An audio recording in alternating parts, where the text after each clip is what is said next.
I moved to my dad's when I was 10, and I didn't really know anyone in the area, except for this one family my dad was friends with. A single mom, 3 kids. Luckily, there was a girl, a couple years older than me. She was 12 when I met her. We got to know each other a little over the next couple years. We weren't exactly close, but we ended up having the same group of friends. One night, my friend Rob was hanging out with her and her younger brother. They happened to be in the house alone that night, because my friend's mom was at work. Her mom had been helping this one lady through her job, and over time, got to know her pretty well. That's how she found out the woman had a sister, who'd recently been released from a mental institution.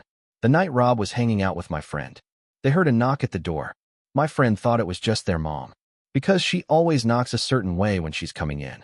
So he answered it. Without thinking, Rob wasn't supposed to be there. So the second the door opened, he bolted straight out the window and ran to his house down the road. He didn't think twice. But it wasn't her mom. It was the sister of the lady her mom had been helping. And she had figured out, from talking to her, where the family lived and exactly what her mom's work schedule was. She came in. Now, this is the part one don't know the full details of. And honestly, I'm glad I don't. What I do know is that my friend's younger brother got away. He ran to a neighbor's house and called the police. Delaney brutally murdered my friend. A week before Christmas, she decapitated her and left her body naked in the bathtub. She even hit her head. They had to look through the presents. I don't know where they found it, but they did. I wasn't allowed to go to her funeral. It was summertime. Hot. Sticky. The kind of summer where everything feels heavy. We were living in a first-floor apartment.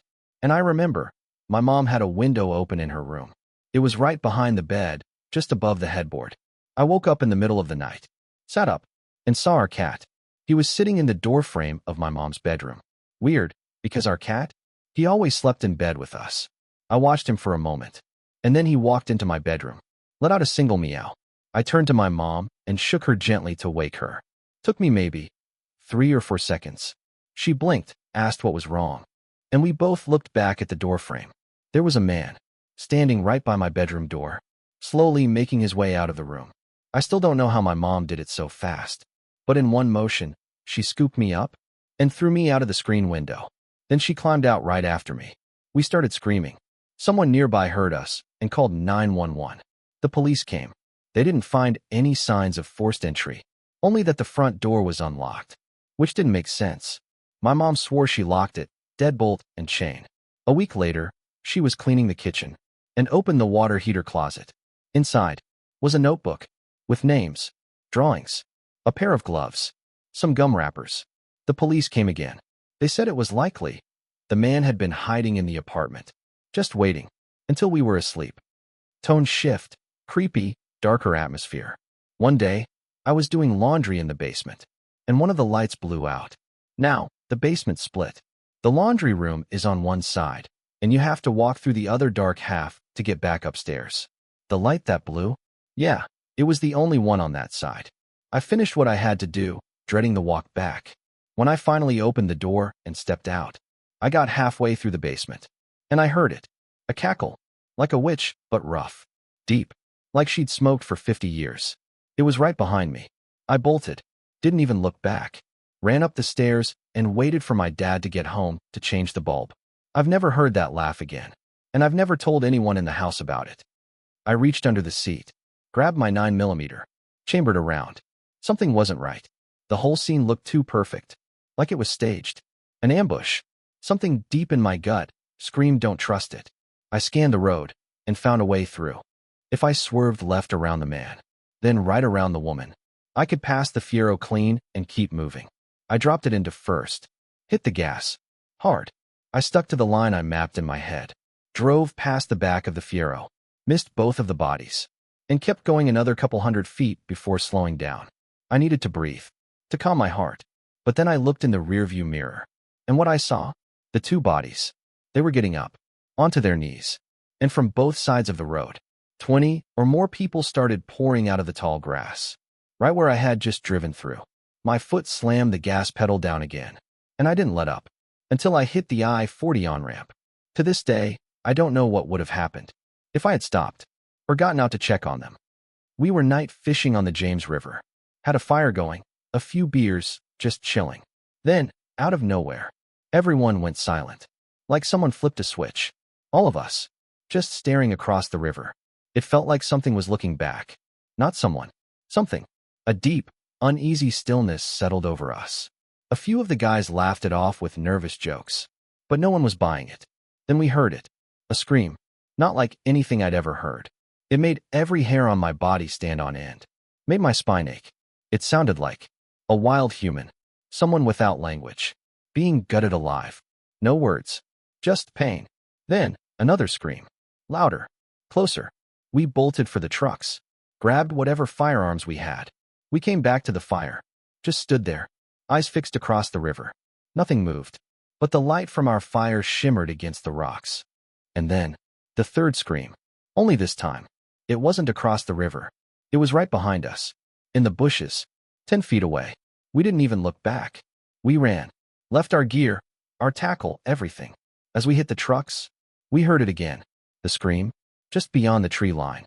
We floored it. None of us ever went back. It was a Friday night. My friend came to pick me up for a hockey game in the city. We were in a rush, laughing, vibing. I didn't even realize I didn't have my phone. I searched the seat, the floor. Nothing. Figured I just left it at home. But during the game, I couldn't stop thinking about it. Something felt off. I borrowed my friend's phone, ran to the bathroom, and dialed my number. 3 rings. Then someone picked up. But they didn't say anything. I yelled into the phone. Hey, I'm just checking if I left my phone at home. Still, silence. I figured it was just my little brother being a punk. Hung up. Later that night, I got home. No one else was there. I called my parents. They told me they'd gone out with my brother to a concert. Had left around the same time I did. That's when it hit me. If nobody was home, who answered the phone? That fear, that deep, rising dread, hit my stomach like ice water. And right then, I heard the back door open, then close. I bolted, ran to the neighbors, called the cops. Apparently, the back door had been left unlocked. Someone had just walked in. Nothing was taken. But the thought? We could have come home, fallen asleep, with a stranger in the house. We had new neighbors move in. Family seemed fine. But their son? He was off. Obsessed with slasher movies. Always asking me about Vietnam. About the worst parts of it. He'd talk to stray animals like he was playing with food. He was 19. My daughter? 7. He kept trying to talk to her. Outside. Through the fence. When she walked home from school. And then one day, he called the house. Asking to talk to her. That was it. I stormed over and told him flat out. You come near her again, and we've got a real problem. His parents made him promise to stay away. But after that, things got weird. My daughter started talking about monsters in her closet. Nighttime only. She'd be too scared to get up. We chalked it up to imagination. Then one night, my wife and daughter were at my mother's. Girls' night. I stayed home. Watched a movie. Fell asleep on the couch. Around 2 a.m., I got a phone call. It was the kid's dad. Hey, our son is missing, he said. He saw you were up, so he called. Thought you could help. I froze. I wasn't up, I told him. I was asleep. He said, but he saw you walking around upstairs. Your light's on. I looked toward the hallway. My daughter's room light was on. I hadn't turned it on. That cold feeling, the kind that makes your knees go weak, washed over me. I ran outside, grabbed my shotgun.